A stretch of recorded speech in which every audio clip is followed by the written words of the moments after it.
नमस्कार। आज Indraprastha Apollo hospital और स्वस्थ भारत शिक्षित भारत फाउंडेशन के सौजन्य से हेल्थ कैंप का आयोजन किया गया है। इस हेल्थ कैंप का उद्घाटन हमारे बड़े भाई छठी मैया फाउंडेशन के चेयरमैन सुप्रीम कोर्ट के वरिष्ठ अधिवक्ता संदीप दुबे जी के हाथों हुआ है और संदीप दुबे जी से मैं बोलना चाहता हूँ कि आप इस परिप्रेक्ष्य में अपनी बात करें।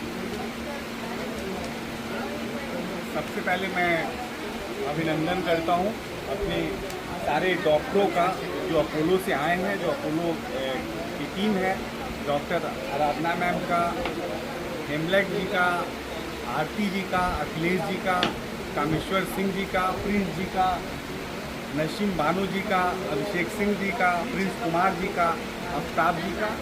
और सबसे महत्वपूर्ण विषय है कि इस तरह के जब आयोजन होते हैं, जिस आयोजन में आम जन की भागीदारी सुनिश्चित हो, और ख़ास तौर से जब प्रधानमंत्री नरेंद्र मोदी जी का जन्म दिवस के अवसर पे पखवाड़ा दिवस चल रहा है, सेवा दिवस चल रहा है, तो हमें संस्कारों की अनुभूति होती है। हमें अनुभूति होती है कि हम अपने समाज का निर्माण कैसे एक दूसरे के सामंजस्य से कर सकते हैं। मैं भूपेंद्र जी का स्वागत करूंगा, इस आयोजन में वो बढ़ चढ़ के हिस्सा ले रहे हैं। अर्जुन मिश्रा जी का स्वागत करूंगा, मनोहर जी का करूंगा, महिपाल जी का करूंगा, रमेश गुप्ता जी का करूंगा, सुजल प्रताप जी का करूंगा, प्रेम प्रकाश जी का करूंगा। और ख़ासतौर से जो ये टेंट और सारी व्यवस्थाएं आज हुई और जिस जगह को हमें प्राप्त हुआ, राजेश सैनी जी का करूंगा, केशराम भाटी जी का मैं करूँगा। और सबसे विशेष मैं इसलिए है कि मुझे जब रविशंकर जी बागी जी का निमंत्रण प्राप्त हुआ तो मैंने इसे अवसर अपना समझा कि ऐसा अवसर है कि बागी जी से लगभग पिछले 20 सालों से मैं जुड़ा हूँ और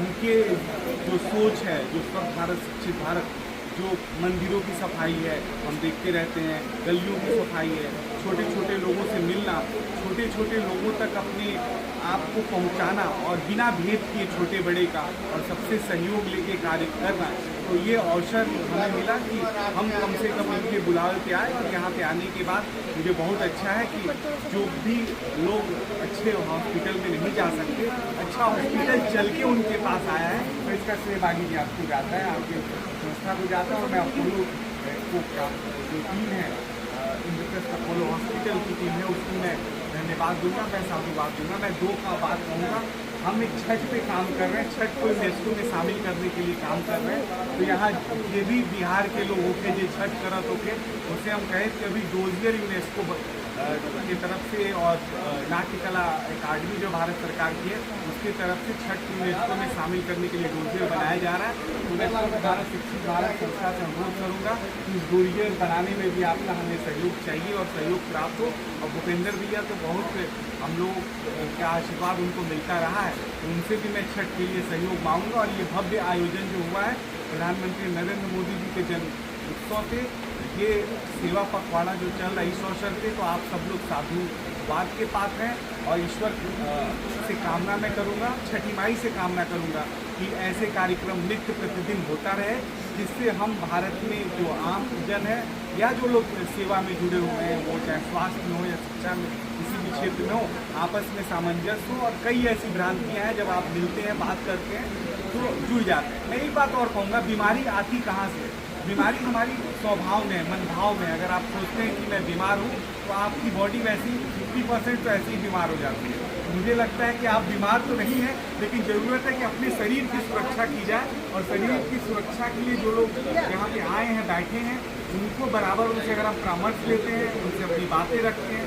तो बहुत आने वाली भविष्य में बीमारियाँ हैं, जो चुनौतियाँ होंगी, उनसे हम निपट सकते हैं। यही बात कह के रविशंकर जी आपको, भूपेंद्र भैया आपको, और ख़ासतौर से यशस्वी प्रधानमंत्री जी आपका जन्मदिन के उपलक्ष्य में ये पखवाड़ा जो चलाया जा रहा है इस संस्था द्वारा, स्वच्छ भारत शिक्षित भारत संस्था द्वारा, उससे जुड़े सभी कार्यकर्ताओं को, सदस्यों को और परिवार के लोगों को मैं धन्यवाद देता हूँ और सबको जय छठी मैया बोलता हूँ। जय छठी मैया, जय छठी मैया।